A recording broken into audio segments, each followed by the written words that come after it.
Mas Anies, Mas Ganjar, juga Mas AHY, ini kan merupakan tokoh-tokoh nasional yang sangatlah layak dan pantas menjadi pemimpin di negeri ini ke depannya.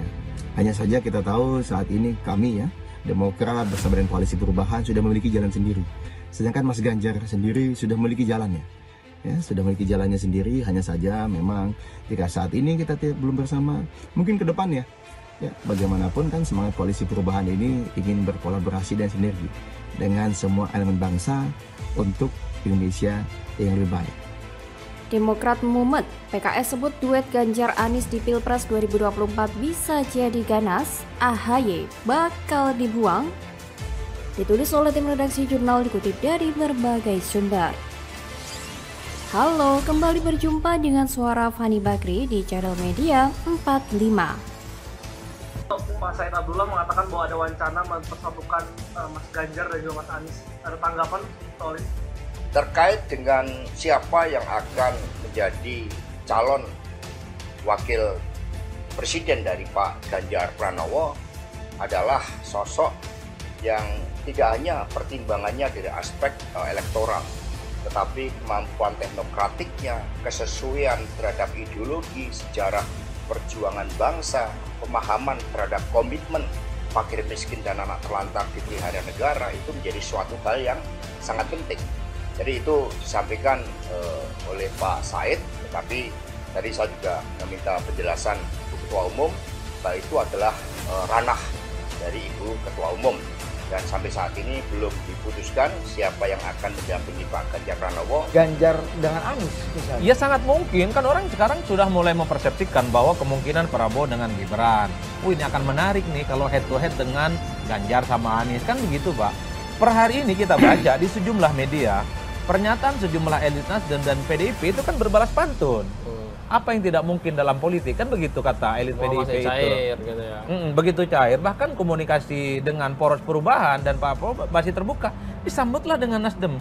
Kita siap membuka komunikasi dengan teman-teman PDIP dengan mengorbankan kepentingan politik kita, coba bayangkan. Itu kode keras Pak.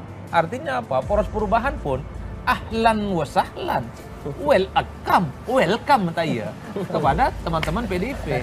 Inilah yang sebenarnya membuat kenapa menurut saya pernyataan Pak Said Abdullah per hari ini sangat mungkin membuka komunikasi dan bersatu dengan Anies. Pertanyaan Pak Said Abdullah menyatakan bahwa bisa ada kemungkinan Pak Ganjar dengan Pak Anies bergabung. Semua kemungkinan selalu ada. Apalagi ini kan masih dinamis, masih cair. Tapi sampai hari ini kita tetap konsisten mencapreskan Pak Anies sebagai calon presiden. Wacana duet Ganjar Pranowo dan Anies Baswedan pada Pilpres 2024 dinilai masih sangat terbuka. Politikus PKS Nasir Jamil menyatakan peluang tersebut masih tetap ada lantaran pergerakan politik sangat dinamis. Apalagi seluruh nama-nama yang muncul masih dalam kategori bakal capres dan cawapres. Belum secara resmi didaftarkan ke KPU sebagai pasangan capres dan cawapres. Menurutnya, duet Ganjar Anies bisa menjadi pasangan ganas alias Ganjar Anies. Nasir menambahkan, hingga saat ini Koalisi Perubahan untuk Persatuan atau KPP masih menjagokan Anies sebagai bakal capres. Tidak menutup kemungkinan juga ada perubahan di peta koalisi jika wacana Ganjar Anies atau Anies Ganjar dibicarakan secara serius. Menurutnya, PKS pernah bekerja sama dengan PDI Perjuangan dalam pemilihan kepala daerah. Untuk konteks Pilpres memang ada perbedaan arah antara PKS dan PDIP. Tapi perbedaan ceruk pemilih PKS dan PDIP tidak menjadi kekhawatiran jika sudah ada kesepakatan bersama. Adapun wacana memasangkan Ganjar dan Anies ini muncul dari Ketua DPP PDI Perjuangan Said Abdullah. Ia menilai bakal capres PDIP Ganjar Pranowo cocok dipasangkan dengan bakal capres Koalisi Perubahan Anies Baswedan. Menurut Said, Ganjar dan Anies memiliki kesamaan, semisal satu alma mater dari Universitas Gadjah Mada masih muda dan energik. Sama seperti Ganjar, Anies juga bukan kompetitor yang patut diremehkan. Jika dua tokoh ini bergabung dinilai menjadi kekuatan yang baik untuk kepemimpinan nasional ke depan. PD-nya PKS dan tidak konsistennya yang seperti inilah yang menyebabkan kondisi di internal Koalisi Perubahan semakin memanas dan runyam kemana-mana. Pernyataan PKS inilah yang membuat Partai Demokrat gerah. Partai Demokrat pun langsung menanggapi wacana duet Baca Pres Koalisi Perubahan untuk Persatuan Anies Baswedan dan Baca Pres PDIP Ganjar Pranowo.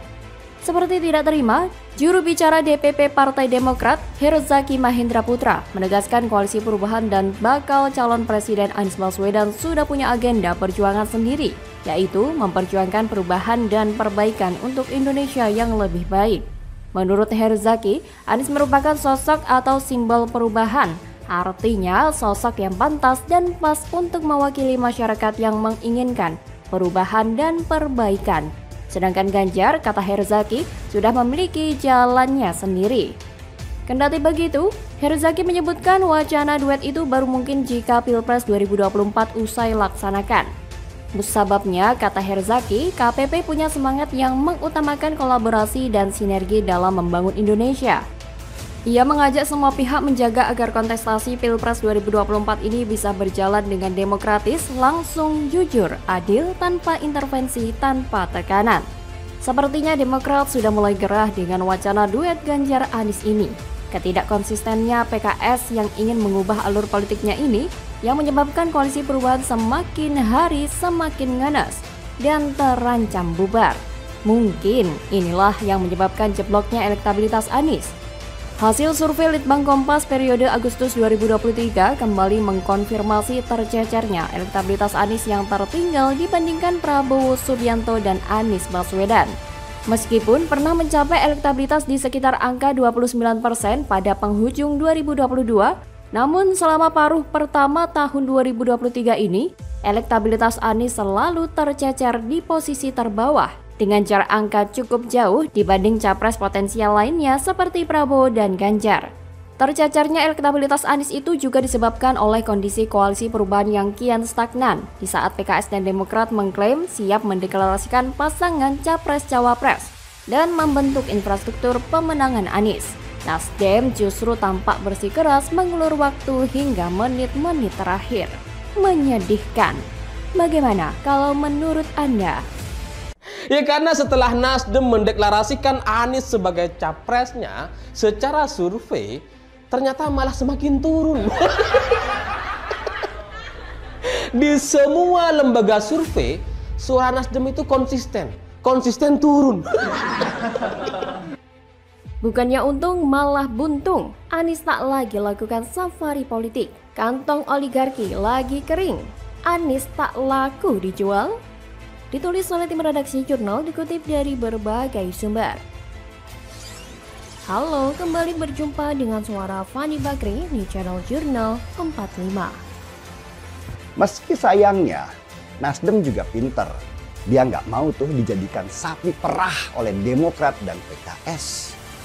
Yang dilakukan Nasdem hanya mengeluarkan biaya-biaya safari politik yang menguntungkan elektabilitas partainya saja tanpa pernah melibatkan Demokrat dan PKS. Tapi ternyata kawan, roadshow itu tidak menaikkan elektabilitas Anies Baswedan. Apalah artinya menang jadi capres atau cawapres tapi di Senayan suaranya nggak ada.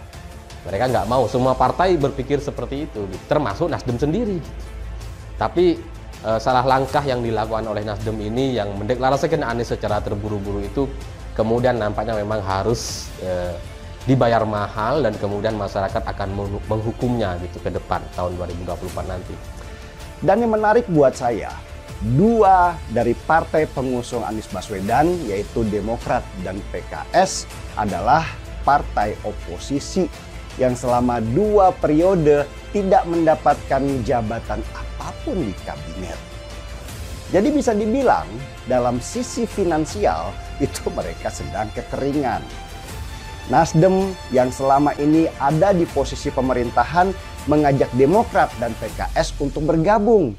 Maka itu seperti oase buat Demokrat dan PKS yang memang sedang kehausan.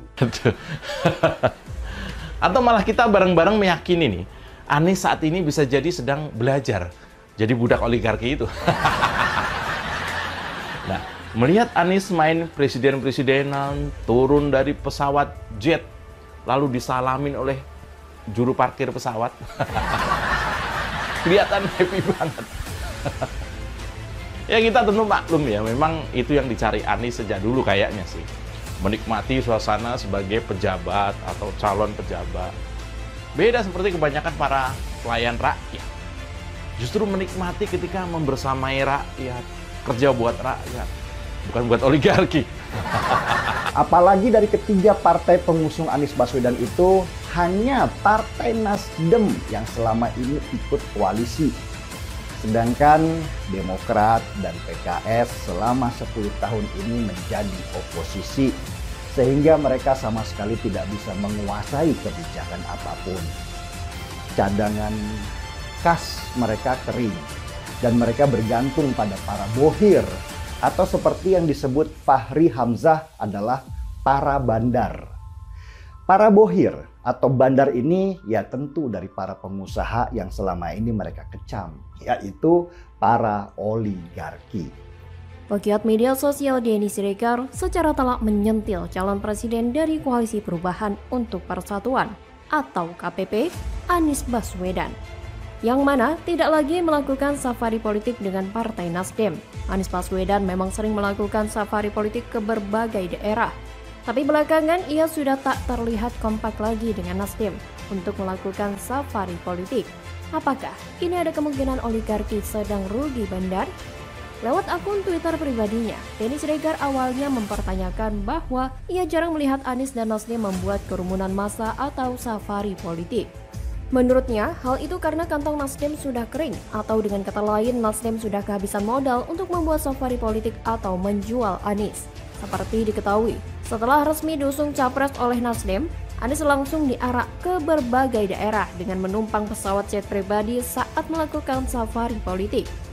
Bahkan, harga sewa jet pribadi yang ditumpangi Anies 2 jamnya ada yang bilang 570 juta rupiah. Kalau 3 hari, berapa miliar tuh? Selain itu, Anies juga membuat kerumunan dengan iming-iming mobil, motor, kulkas, bahkan paket umroh, yang mana jika dikalkulasi juga habis ratusan juta. Maka wajar jika Anies saat ini jarang sekali terlihat melakukan safari politik dan membuat acara dengan mengumpulkan massa yang banyak. Karena ada kemungkinan para oligarki pendukung Anies sudah kering kantongnya. Mereka sudah capek mendukung Anies, bukannya untung malah buntung. Udah keluar duit banyak tapi elektabilitasnya malah anjlok parah. Bahkan tingkat kesukaan publik terhadap Anies terus anjlok sampai 68%, turun jauh dari sebelumnya 73%. Sedangkan yang paling tinggi adalah Ganjar Pranowo dengan angka 82% dan Prabowo 80%. Apa yang Anies tanam semasa menjadi gubernur DKI akhirnya sudah masuk musim panen. Intinya publik makin tidak suka dengan Anies karena reputasinya sebagai ahli merangkai kata sudah terkenal di seluruh Indonesia. Ditambah lagi dengan cap politik identitas yang sudah melekat kuat seperti lem. Anies mau menyesal pun mungkin sudah tidak bisa lagi. Warga DKI tidak akan lupa dengan janji Anies di mana warga akan punya rumah sendiri. Tapi semua itu ternyata tipu-tipu supaya warga terpesona dengan Anies lalu memilih dia sebagai gubernur DKI. Warga DKI tidak akan pernah melupakan demo-demo munafik berkedok bela agama, tapi disusupi dengan politik identitas untuk menyerang lawan politik Anies. Anies merangkul kelompok seperti itu tanpa merasa bersalah, apalagi minta maaf. Kalau ada yang tidak suka atau bahkan banyak yang benci dengan Anies, itu memang pantas buat Anies. Pemimpin yang berani menjual janji yang tak bisa ditepati adalah pemimpin yang tak layak dipercaya. Apalagi Anies berani berutang sampai 92 miliar rupiah. Dengan resiko tak tahu bagaimana harus melunasi jika kalah. Elektabilitas merosot, tingkat kesukaan publik juga merosot. Apa mungkin ini alasan kenapa kelompok sebelah dan mungkin para oligarki gencar menyuarakan narasi Anies dijegal karena kantong mereka sudah kering? Survei memang tidak 100% tepat akurat, tapi semoga saja benar. Semoga ini adalah tanda bahwa memang Anies tidak diterima mayoritas rakyat Indonesia. Kalian bisa bayangkan sendiri betapa masifnya kelompok-kelompok di belakang Anies. Tidak ada makan siang gratis dalam politik. Camkan itu baik-baik. Negara ini sedang dalam incaran kelompok besar yang ingin menguasai. Begitu jagoan mereka menang pilpres, mereka bebas dan bisa pesta besar. Tapi mereka takut ketahuan. Mereka tidak ingin diketahui, mereka ingin jagoannya dipersepsikan bersih dan tidak ada yang menunggangi. Begitu menang Pilpres, ujung-ujungnya bakal ketahuan. Mirip dengan skenario Pilkada DKI Jakarta, seiring berjalannya waktu, satu persatu, bau busuk mulai tercium, kelebihan bayar, banyak proyek tak jelas dan boros, Formula E. Boros artinya dermawan, kelebihan bayar adalah dermawan. Dermawan ke siapa? Silakan tanya ke Anies saja.